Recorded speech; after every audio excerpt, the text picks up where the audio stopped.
What's going on, guys? Welcome back to the channel. I got Casey here, which you guys should remember from a video when we shot the Phase AI ball review. AI ball review. Yes, right. Pin over the bridge, baby. That's it.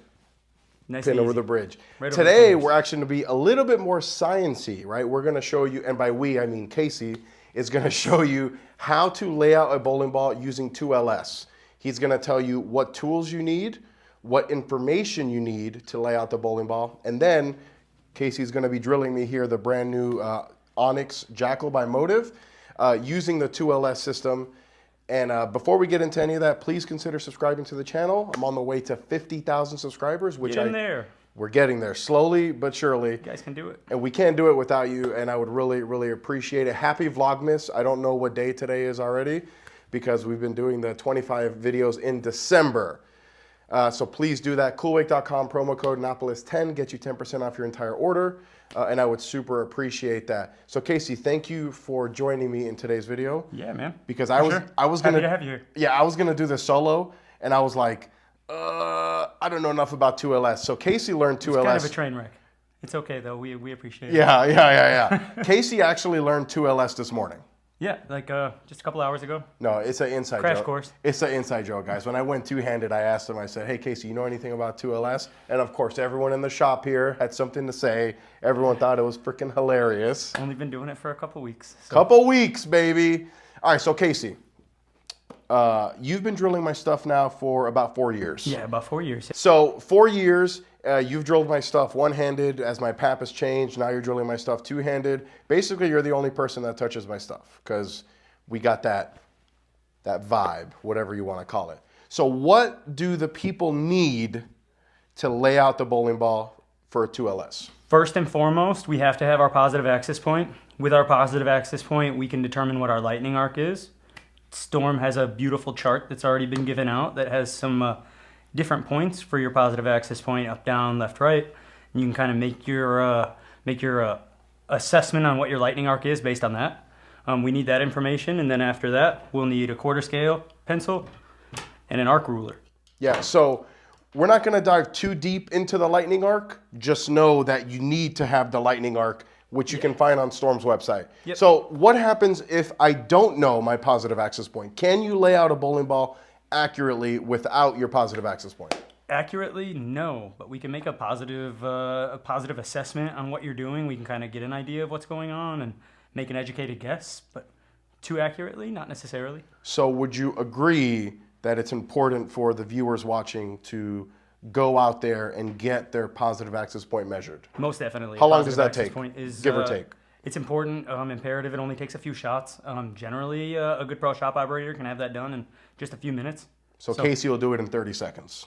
Definitely not. Just a few minutes. Just a few minutes. Just a few minutes. So guys, if you don't know where your positive access point is, I please implore you to go to your local bowling center, get with your pro shop operator, and figure out what your positive access point is. Most definitely. Casey, what's my positive access point? He's 4 3/4 right and 2 inches down. Two-handed. That makes his lightning arc 5 inches. 5 inches. So we're gonna need to know that later.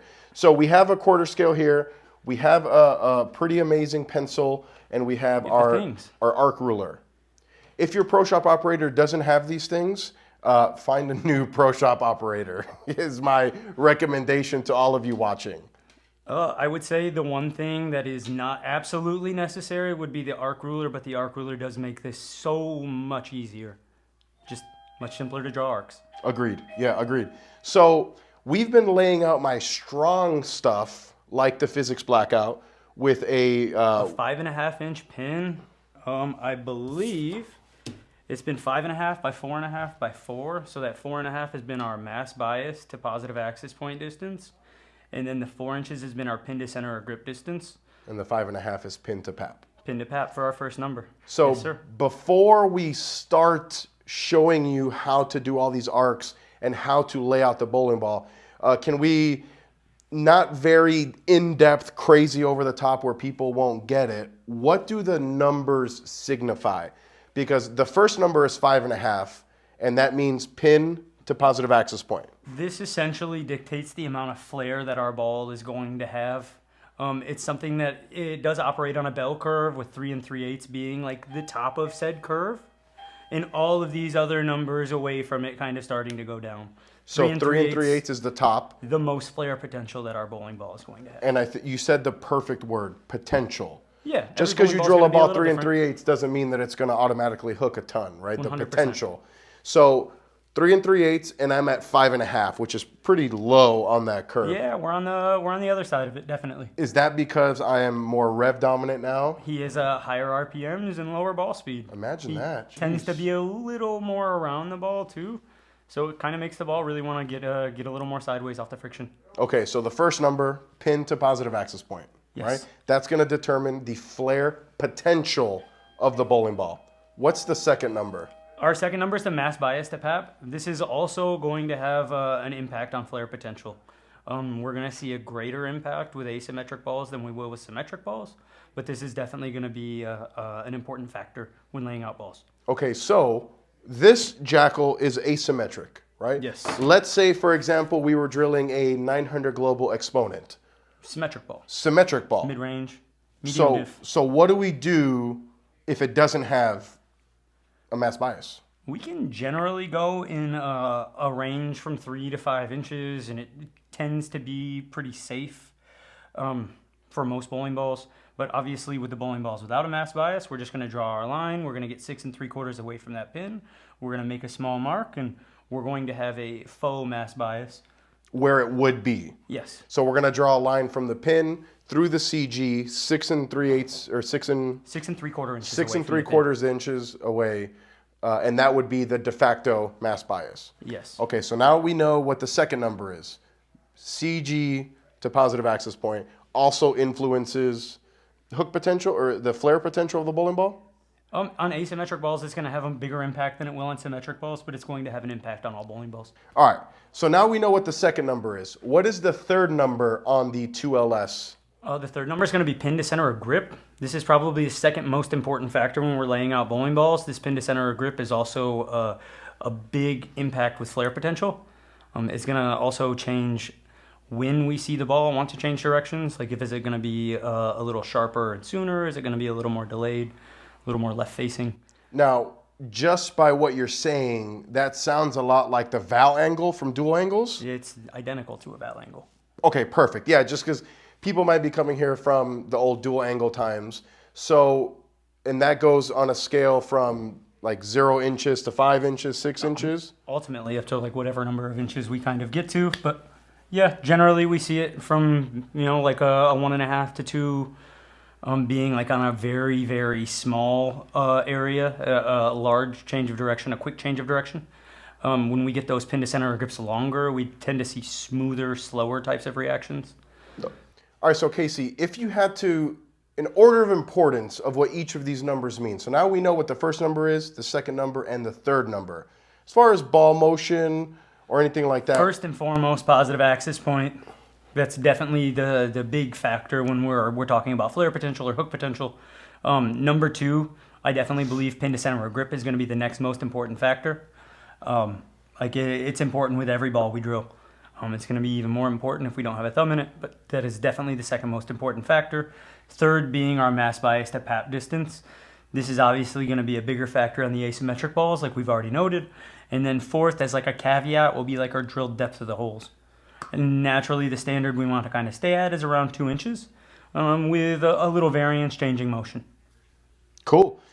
So for my stuff, typically, and I use this in quotation because it can change, we typically just do like the 2-inch depth. Standard 2-inch depth. Yeah, and I will back what Casey is saying right here, especially with the first number being the most important, because when we first started drilling balls two-handed, that was like the very first thing that you like, I don't want to say harp on like in a negative sense, but it was like the first thing that you talked about, because my initial thought was stick with 4.5-inch pins, and you were like, absolutely not. Yeah, his rev rate went up. His ball speed stayed went up 2 miles an hour. Similar. If you had to ask me, it stayed relatively similar. But with his rev rate going up, we definitely had to change that pin to PAP distance. And that's why you've seen that change from 4.5 to now 5.5 on the strong stuff. Okay, so the layout that we're going with is, remind me again, 5.5? 5.5 by 4.5 by 4. This helps the ball get through the front, but we keep that ball with a 4-inch pin to center of grip so it can have a nice smooth reaction down lane while still falling pretty forward with a 5.5-inch pin to PAP. And I think a big thing to keep in mind here is that we're not going to turn this Onyx Jackal into a hammer effect, right? With a layout. Correct. This is something Yeah. that works for Lewis. This is something that helps Lewis get the most out of his game. It might not be perfect for you or your game, but it's definitely going to help Lewis see the most out of some of his bowling balls. Yeah. I just think it's really important that we say that you're not going to change what a bowling ball is, right? We can put a layout on this Onyx Jackal to be super long and angular, but it's still like a really early rolling, smooth, asymmetric solid. You're not going to change the zebra stripes effectively. You're just going to tweak a little bit what the ball does. The leopard still has spots. The leopard still has spots, absolutely. Yes. So now we're going to change the camera a little bit, and we're going to try to show you an overhead view of Casey laying out this bowling ball, and then maybe, if he allows us, maybe a quick little video of him actually drilling the ball for some B-roll, baby.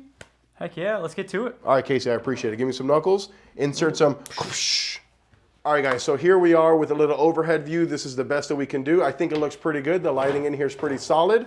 I'm going to hand it over to Casey now, and Casey is going to step-by-step kind of go over what his process is to lay out this bowling ball with that 2LS layout, which is 5.5 by 4.5 by 4.5 by 4. Perfect. Yes, all right, sir. Casey, the floor is yours. All right, you guys. So first and foremost, like we mentioned already, we need to have our positive access point, lightning arc, and our tools. We have all these things already. First thing we're going to start by doing is put a midline on the ball, or center line on the ball. One thing we always want to do is make sure that we're putting these arcs on the ball in the same order each and every time. We're always going to start with our pin to positive access point, which we know already is going to be 5.5. We'll slide that arc on there. Next, we'll go to our pin to center of grip. It's important because we don't have to move our hand when we're doing this. Everything is operating off the pin. It may go out of order from what Storm has recommended, but this saves us a little time. We know that number is going to be 4 inches for Lewis. So we have that here. Our next number is going to be mass bias to Pat. So we're going to anchor right here on the mass bias. We know we want this to be 4.5. I'm going to swing this arc at 4.5. Next step, we're going to draw our line, our small circle up for the PAP. Since Lewis is 2 inches down, we're going to draw our small half circle at 2 inches. Our next step will be the lightning arc. Lewis's lightning arc is 5 inches. We're going to slide this lightning arc on here at 5. Now we're going to draw a midline. This midline needs to be through here, through this intersection, and tangent to our PAP. Tangent to means this line will run parallel to, but never actually touch. But 1 point. So here we are. This is our midline. Now, through this intersection that we have used with our lightning arc, we're going to draw our center line. Our center line is here. We're able to place a bridge on the ball. Draw 2 little half circles, small circles, and we know exactly where our fingers are going to go. We will drill through the line, not above or below the line. We're always going to center the bit to this line, use our bridge. We're able to fire away. Let's make sure we always put an X down here so we know where the palm's going to go. That is it. Perfect. So again, it's really the most important thing that I want you guys to remember here is go figure out what your lightning arc is. Because I know it can be very like, oh, what the heck was that about? Or what was that about? Or anything like that. Just make sure you go on Storm's website because it's a very important number that you're going to find on that website. All right, so now we are going to change this camera angle a little bit and see if we can get some video of Casey actually drilling this bowling ball.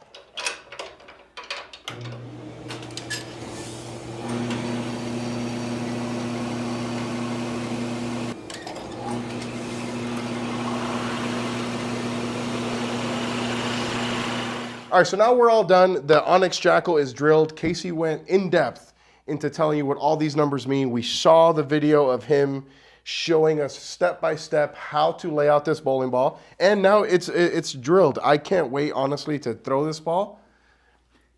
I look forward to seeing the video of it going down the lane. I think it's going to be really strong, but really important. If you guys have any more questions about 2LS, really leave those questions down below in the comments. I will pin Casey's phone number. So I'm just kidding. Perfect. I'm just kidding. I'll Absolutely be sure not. to ignore all calls. Yeah. But down below in the comments, if you guys have any questions about 2LS or anything like that, please drop it down below, and I'll do my best to kind of go through those comments. Feel free to send me a message on Facebook, Instagram, and whatever you guys need. And if you're in Vegas, come check out Casey. Stop by JB Bowling Supply. We'll get you all taken care of. Shameless plug. I am completely okay with that. Casey, thank you for making time for making this happen. For sure. We'll see you tomorrow on another Vlogmas video. All right. Peace out.